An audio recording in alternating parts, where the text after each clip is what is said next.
What's happening, guys? It's Shane here. So we've all gotten spammed by these YouTube ads from gurus that made it rich and out of the kindness of their hearts spam you relentlessly with ads trying to show you how you can become rich too. Is your New Year's resolution to lose weight? Is it to save an extra $500 a month for your retirement? Is it to go on a purely vegan diet? Is it to stop using the word? Well, I have news for you. Your New Year's resolutions suck. Some of them want to show you how to make a Shopify store. 45 seconds, I'm going to show you how my buddy Justin generates nearly $500,000 per month selling weird stuff like cat socks, fishing t-shirts, and of course, the legendary wolf mug of truth and justice. Others want to show you how to start a real estate empire. Hey guys, Cody Sperber, the Clever Investor here. I'm with my son Hudson, and we're in Glendale, Arizona, standing in front of a house on Solano Drive that we just flipped and made $18,000 on. Or maybe you're bored browsing YouTube one day and someone wants to show you how to get rich from cryptocurrency. My name is Craig Grant.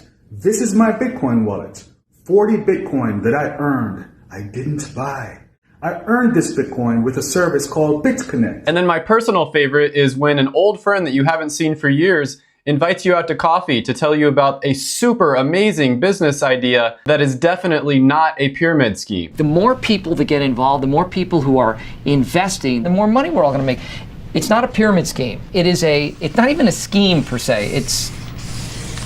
Now, there's a ton of hype out there, and there's a ton of gurus out there trying to sell you some course for $997 that's going to teach you how to be rich.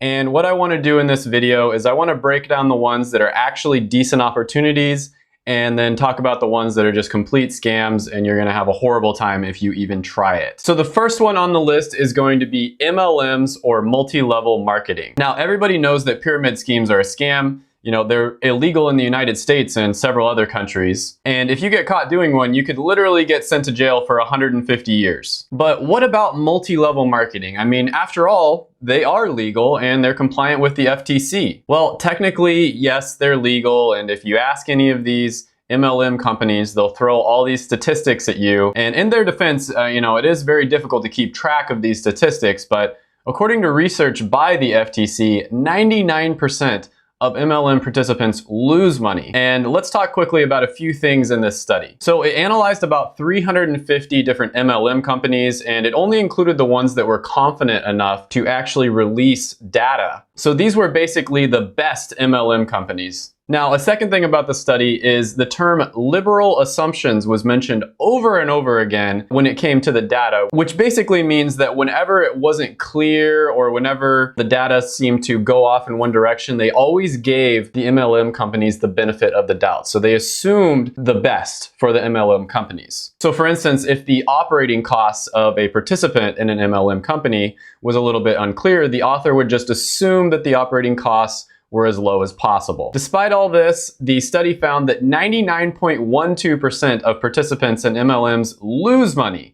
Not that they don't make enough or anything like that, they straight up lose money. And the craziest thing I learned when I was doing my research for this video is that MLM companies actually have a worse track record than pyramid schemes. That's right, back in the day when pyramid schemes were legal, you actually had a better chance of being successful doing a pyramid scheme than you do if you get involved with an MLM company. So even though they're technically legal, it's still a horrible opportunity. And it really blows my mind how many different people fall for these. I mean, I knew a person who I consider to be basically a genius. I mean, she was a doctor and she started selling for an MLM company. I don't know how they trick people into doing it, but the bottom line here is MLMs are F tier, guys. Definitely going into F tier.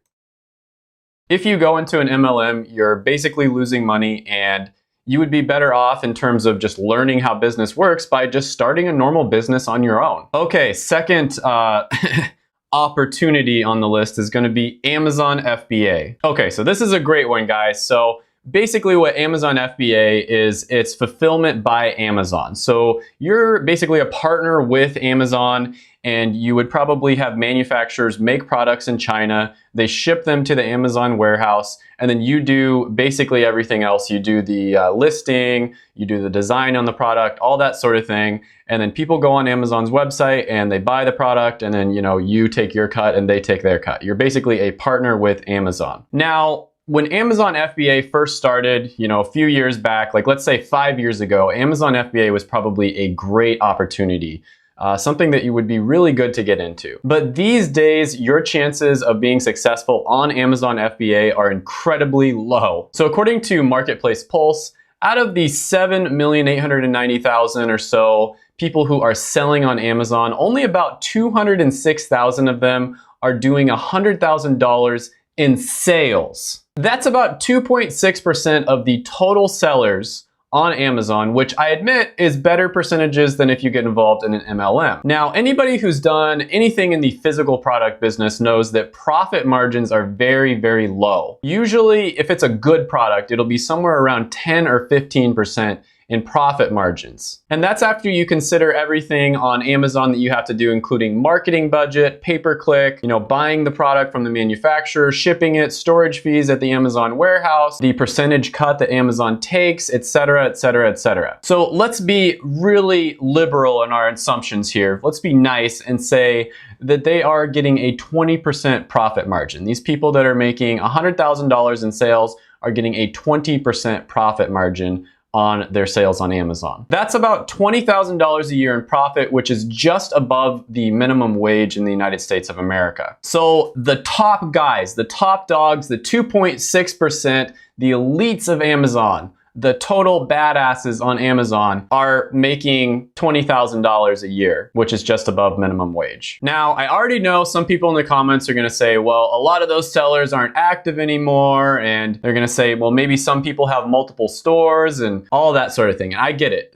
Of course, these numbers are not going to be completely accurate, but they can't be that far off. I lived in Las Vegas and I actually knew a guy who sold over 10 million on Amazon, and he told me, because I was interested in it, to stay away from Amazon because when he started Amazon FBA, first of all, he started it right when it was at the beginning, and he had a background in the physical product business. So he really, really knew what he was doing. And he told me all about some of the tactics that some of these successful sellers are using on Amazon, and some of these tactics just blew my mind. I mean, let's not even talk about the fake reviews. I mean, Amazon has tons of fake reviews all over the place. And it's to the point where if you don't do fake reviews, you actually can't even compete. Some of the other tactics he told me about were how they would make multiple stores. So you'd make 10 or 15 different stores when you found a product you thought was good, and then you just flood the market with all those different stores to make it look like there were a ton of different people who were selling that product and it was saturated,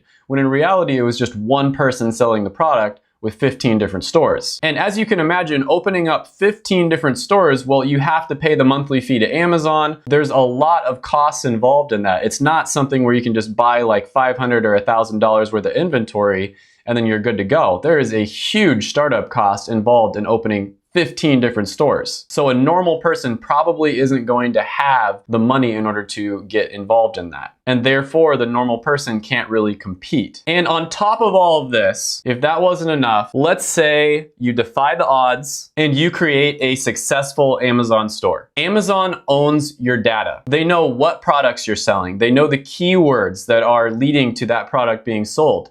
They know the pictures that you used. They know what your sales are. They know which variations of the product are selling the best. They know everything and they own your data. So basically, once you've done all the hard work, all the grunt work of figuring out, what sales copy does really well, what types of pictures do really well, Amazon can just go in there and just copy your product. They can make their own version of your product, and then guess what? They have all the control. They can put their product at the top when somebody searches all of those keywords that you worked so hard to rank for. They'll put theirs over yours and they'll just absolutely crush your sales. And you really do not want to be competing with Amazon. I mean, we all know what Amazon does to their competitors. They absolutely destroy them. So all the gurus that are telling you, all you need is $1,000 or you should go in credit card debt just to get started on Amazon. It's super easy. Anybody can do it. They are all full of shit. Still, with that being said, I have seen some people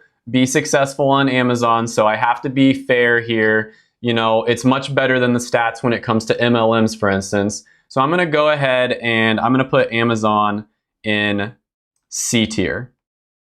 All right, so the next one on the list is going to be starting a traditional business. And I think we should be fair here and talk about what the success rate for a normal business or a traditional business is.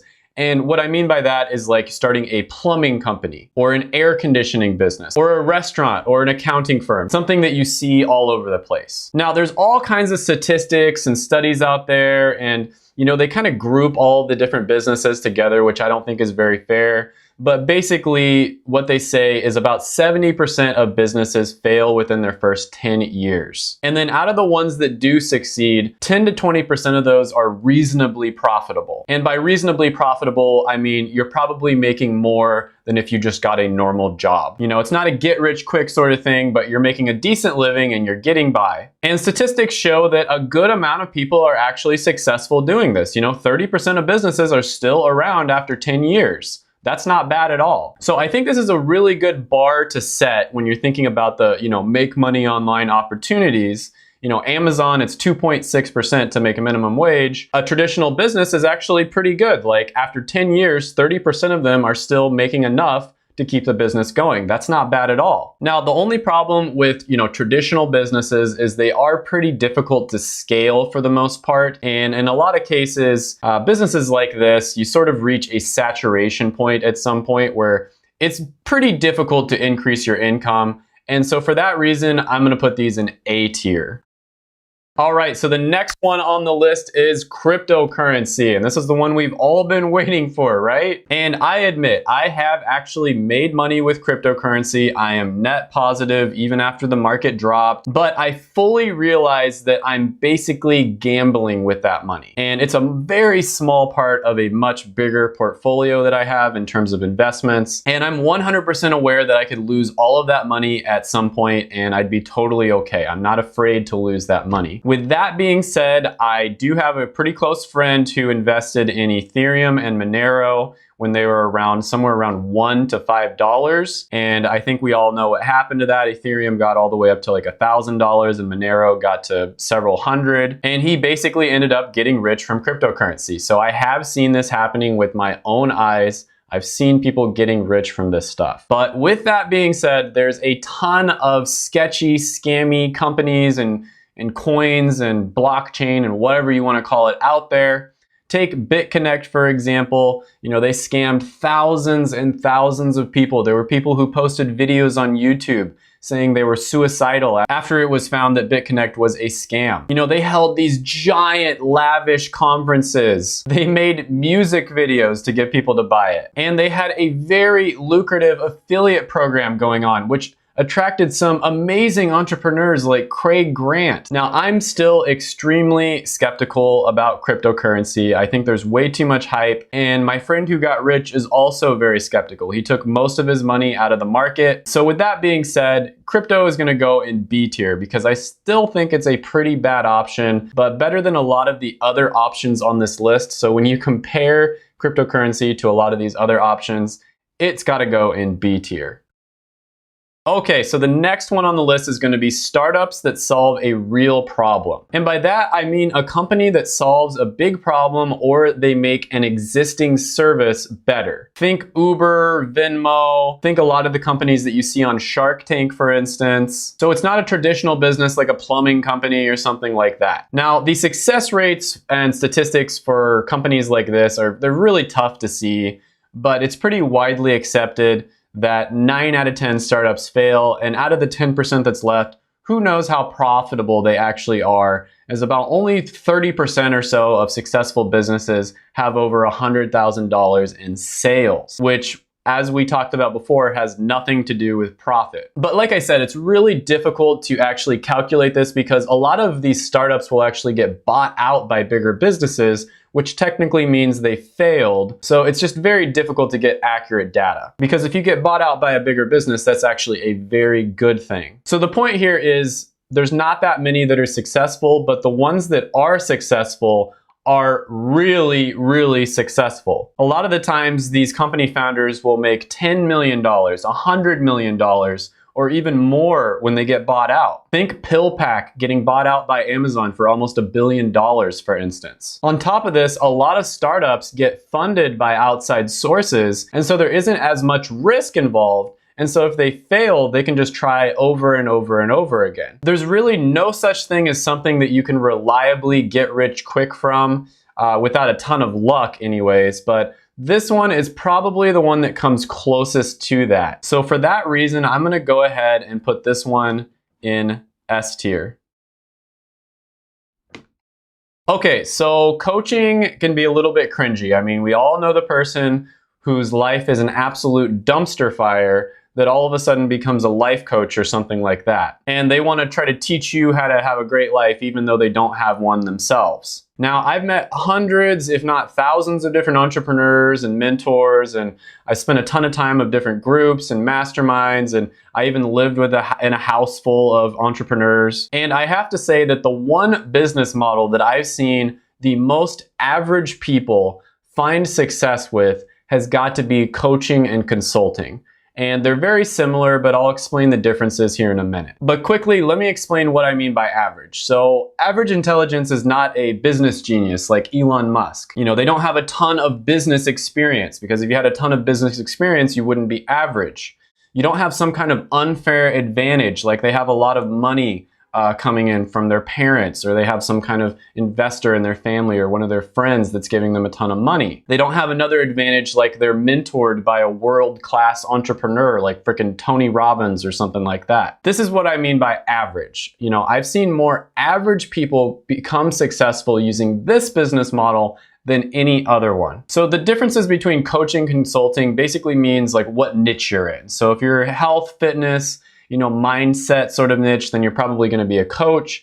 And if you're in a business or information type niche, then you're going to be a consultant. But they both basically do the same thing, which is they identify a painful problem that a bunch of people in a particular group are having, and then they figure out how to solve that painful problem. A great example of this is one of my favorite channels, which is DSLR Video Shooter. And he basically teaches people how to use their cameras, how to make really good videos. And I bought one of his products because I just wanted to figure out how to use my camera that I got. And it was excellent. It was like a $15 product, and it taught me everything that I needed to know about using the camera. And the next camera that I get, I can almost guarantee you I'm gonna buy whatever product he comes out with for that camera. And this is a really great business model because you can do it without investing like $10,000 in products or business infrastructure or anything like that. And then you can decide when you want to scale. You don't have to worry about inventory. And I've really seen a ton of average people become successful using this business model, just teaching people how to do things that they're passionate about themselves. This one is definitely S tier. You're not actually going to get rich quick. Nothing is guaranteed unless you get super, super lucky in terms of getting rich quick. But this one is pretty close to that. It's the one that's the closest and the most realistic. Next one on the list is going to be Shopify. Ah, yes, you've probably seen the 300 different channels from 17-year-old high school dropouts who are making $50,000 a month in their first month on Shopify. And being a 17-year-old with the infinite wisdom and the kindness in their heart that they likely have with all those hormones coursing through their veins, they decide to teach everybody else how to do the same thing. So this is probably the hottest niche in e-commerce right now. I mean, so many people want to become Shopify millionaires, and it's just so attractive. I mean, think about it. A lot of people watching YouTube are probably introverts, and you know, you just build up a quick store, you run some ads to it on Facebook, you sell a hot product. You don't even have to buy the product first. And you can just live in your mom's basement forever, just watching that money roll in, and you don't have to learn social skills or interact with other human beings or any of that crap. I mean, this is just a dream business model for an introvert, right? But here's the problem, guys. Let's think about this logically for a second. Now, there isn't much hard data out there about the success rate of Shopify stores, but Reddit and YouTuber Rules for Rebels posted about how out of the 1,139 people that started a Shopify store using their affiliate link, only 2% still have an active store. And this was just after a few months of posting the affiliate link. So within a few months, 98% of them failed. Now, looking back at our baseline numbers for like a normal business, 30% are still around after 10 years. So conservatively, let's say 1% of Shopify stores are still around after 10 years. Now, out of those that are still around, let's be really nice. Let's think back to the Amazon example. And let's say 10% of them are making $100,000 in sales. And then there's a 20% profit margin. Let's be really nice and let's say 20%.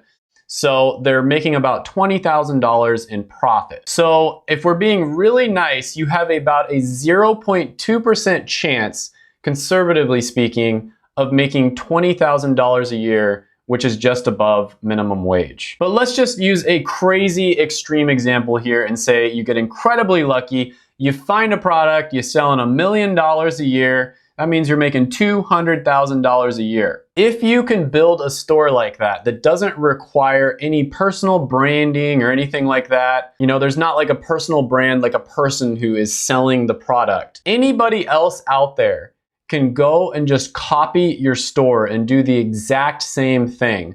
There's no barrier to entry. And think about this, when the supplier on Alibaba, the person who actually ships the product to whoever ordered it, sees that you're selling like 1,000 units a week, they're gonna look into it and they'll probably just cut you out completely after a few months and start selling the product themselves. And there's tons of software out there for this that allows people to figure out how much you're selling.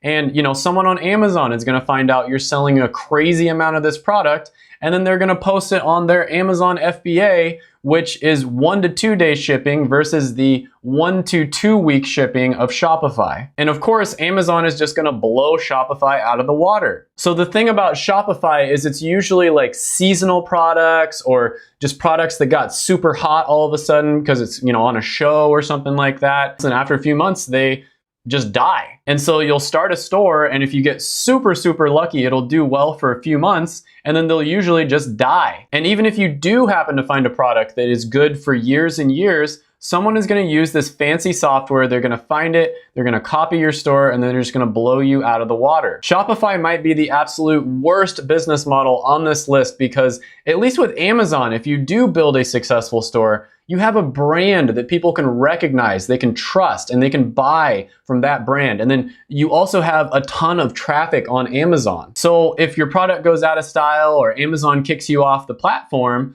technically there's a ton of people who know your brand and you can just make your own store and your own website. But with Shopify, you don't really have a brand. It's just a quick web page that you're throwing up, has an offer for a product that everybody else is also selling because everybody knows how to find products on Alibaba. So Shopify is basically like below F tier. It's basically like F- tier, but I'm just gonna put it in F tier. It's the worst one on the list so far, except for maybe MLMs. MLMs might be a little bit worse, but it's close, it's close. Okay, next on the list is going to be day trading, and this one is gonna get a ton of hate. I probably see 100 thumbnails a day with some guy smiling, sitting in front of a computer with a bunch of green and red graphs on it, claiming that he can teach you how to trade during the day and make a ton of money. Well, it's a well-known fact that about 90% of day traders lose money. Not that they don't make money, they actually end up losing money. Some studies say that it's even worse than 90%. Some say it's more like 95% or above. So you would be much better off just getting a minimum wage job. On top of this, you often have to pay whatever brokerage you're using fees in order to trade.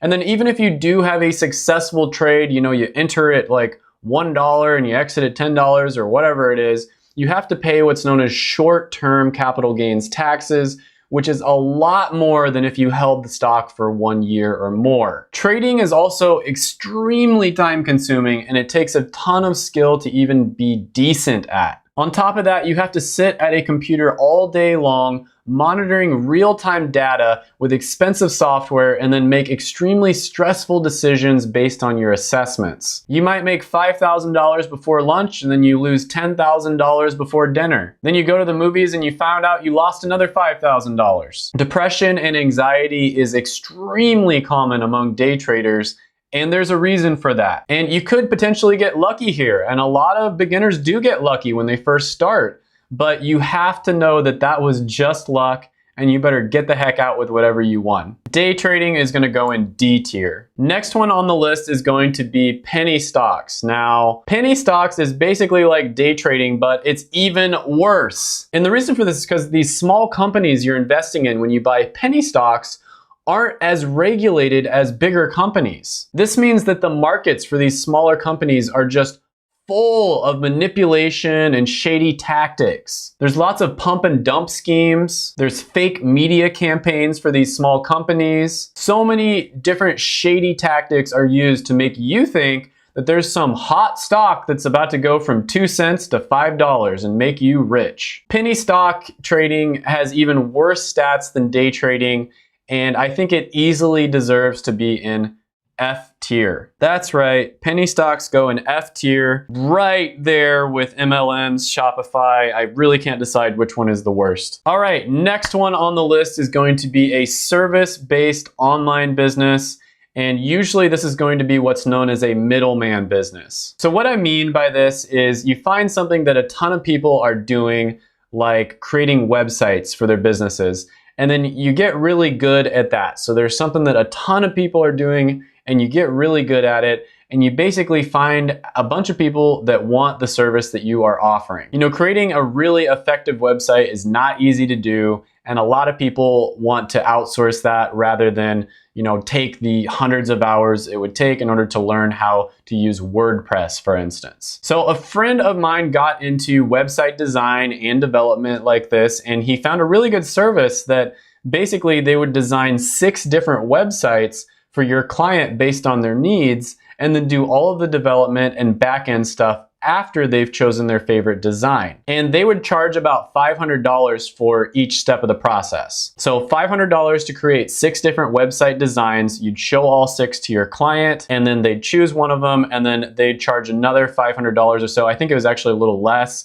in order to actually create that website, do the development and the back-end stuff on the website itself. And these websites were excellent. We're talking like awesome A++ tier, maybe even S tier level websites. And a lot of people around the country would pay $5,000 to $10,000 to have these done professionally. So my friend did this, and it was a successful business for years and years. And he was basically just the middleman. He found a really awesome service that did amazing work. I'm sure there's tons of services out there that don't do amazing work, but he found the one that was really good. And then he basically was just the middleman between this amazing service and all the people that wanted the amazing service. So he just did the marketing and stuff. Another friend of mine did a very similar thing with search engine optimization, which is basically the process of showing up really high when someone searches a particular phrase or term on Google. And if it's a big enough niche, you can just cut out the supplier, hire your own employees, and complete the service yourself. But the great thing is you don't have to do it in that backwards order where you hire people not knowing whether you can actually, get a bunch of people to pay for it. You can just be a middleman, validate that there is a ton of people in the market willing to pay for this service, and then you start your own business. Now, don't get me wrong, your chances of success are still pretty low here. You probably won't get rich quick from this, but this is definitely one of the better ones that I've seen. And for that reason, I think I'm gonna have to put this one in A tier. Okay, so the next one on the list is going to be digital marketing, and this one was popularized by our good friend Tai Lopez when he opened his social media marketing agency course and took YouTube by storm. And this definitely was a really good, huge opportunity, 5 years back or so, maybe even like 8 years back or so, when Facebook first started doing their ads, and a lot of people were getting really good with the ads, and they were teaching others how to do it themselves. And then businesses started wanting people who had this skill set. And as a normal business, it's just simply unfair. You got an unfair advantage if your social media game is on point. You drive a bunch of people to your restaurant or whatever your business is, and that gives you a huge advantage over all of the other businesses in the area. However, this social media marketing thing is extremely oversaturated at this point, And business owners are very, very tired of working with people that give mediocre or bad results. So if you start a business like this, they probably don't want to work with you unless you have a track record, a proven track record of, making other people's businesses more successful, because there's just tons of people out there that have zero experience and they just think they know how to do everything when they're actually really bad at it. It's also extremely time consuming and you have to deal with your clients all day long. Like, they might not like one little thing about this ad that you created, and so you have to start the whole thing over and just like scrap it and create an entirely new one. And you might send them a form with information that you need to know in order to run an ad, and then they take like a week and a half in order to fill out the form, and then they get mad at you when they're not getting results. Well, you took forever to fill out the form, I couldn't get you results. They might call you or text you late at night and they're expecting you to get back to them. It just gets a little bit ridiculous and it's a pain. Also, let's say you do get really good at doing Facebook ads. Well, a few months later, Facebook will come out with an update. They'll switch everything around for no reason whatsoever. And then all of a sudden your ads aren't working anymore. They change the algorithm or they change something like that. Your ads aren't working and you also need to relearn the entire interface because they changed everything around. They've done this over and over again. And you have to drop everything you're doing and fix that, because if you don't fix it within a few days, your clients are gonna drop you just like that. So anyways, this is a legitimate business model that does solve problems that businesses are having right now. It's just really tough to break into. So for that reason, I'm probably gonna give this B tier status. All right, next on the list is this no money down real estate that I keep seeing here on YouTube.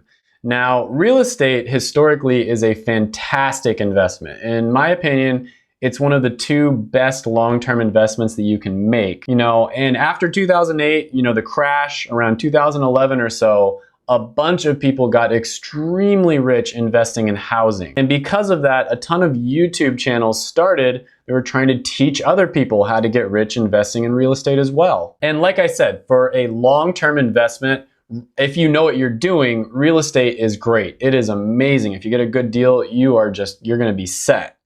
But short term, it's a very mediocre investment. And almost 70% of millennials regret investing in real estate, for instance. Now, some people on YouTube say that you can invest in real estate with no money down.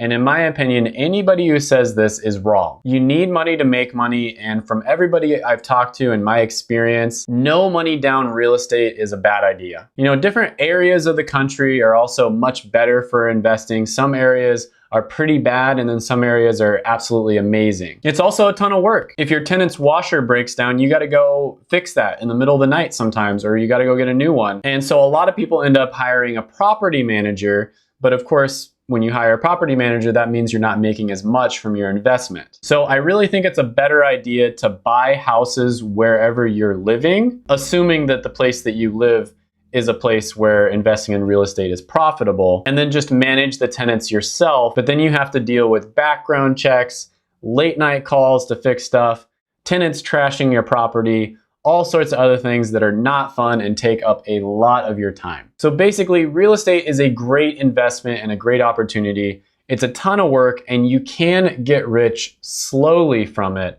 but it's definitely not a get rich quick scheme like a lot of these YouTubers make it sound. It might have been pretty close to that back in 2011, but the housing market has recovered and it's not like that anymore. So for those reasons, I'm gonna go ahead and put that one in A tier. All right, so next on the list is becoming an influencer. So what do I mean by this? I mean starting a YouTube channel, starting an Instagram page, something like this. Gary Vee talks about this all the time. You need to be creating content every single day. You need to be putting out as much content as possible. So there's a ton of cringy courses out there trying to teach you to start a YouTube channel or a blog or an Instagram or something like that.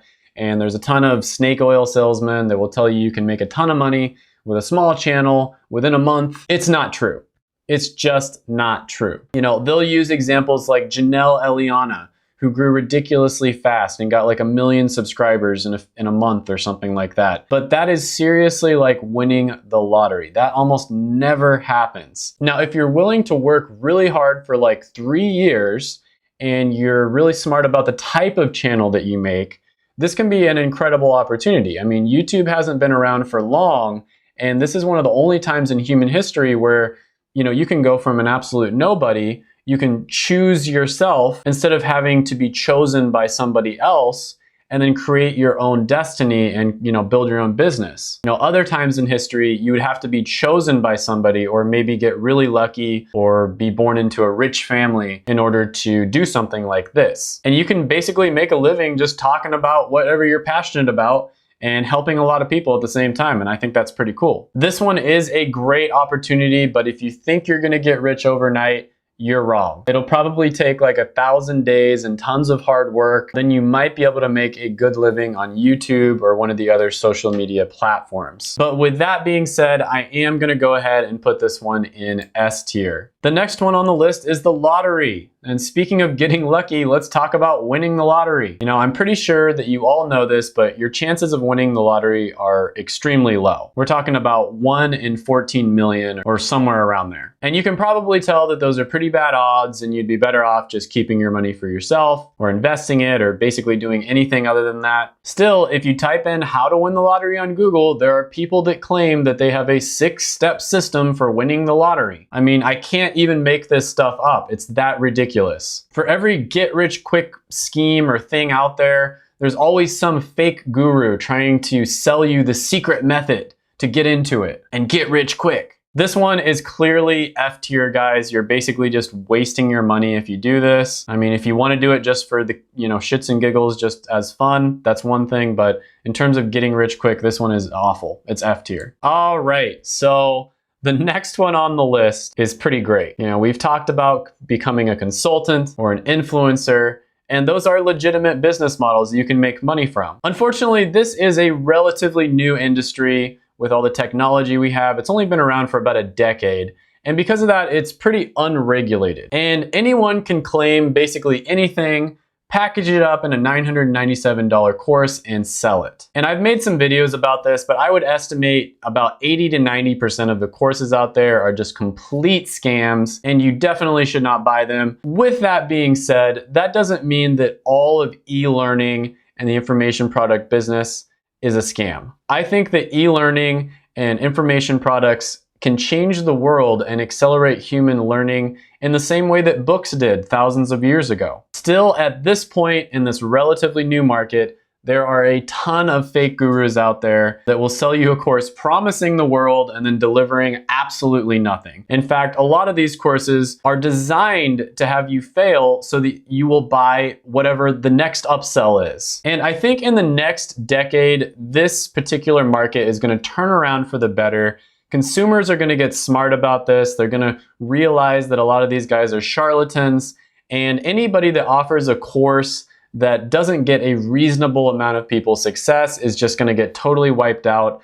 And there's also a good chance that the FTC is going to regulate the market as well. But hopefully it will become just like any other market where there's mostly good people who are just great, entrepreneurs trying to make the world a better place. And then of course, there's always going to be a few apples. Any market is going to have a few bad apples. But for now, as long as you lack empathy and you have no problem scamming a ton of people and ruining lives, and you can still look in the mirror at yourself at the end of the day and respect yourself, then this is probably the best possible business model for you. This one is definitely going to go in S tier. But anyways, thank you guys so much for watching the video. Go ahead, smash the like button, hit the subscribe button, ring the little notification bell, and then check out my other videos right here because I made them just for you. Have a good one, and bye for now.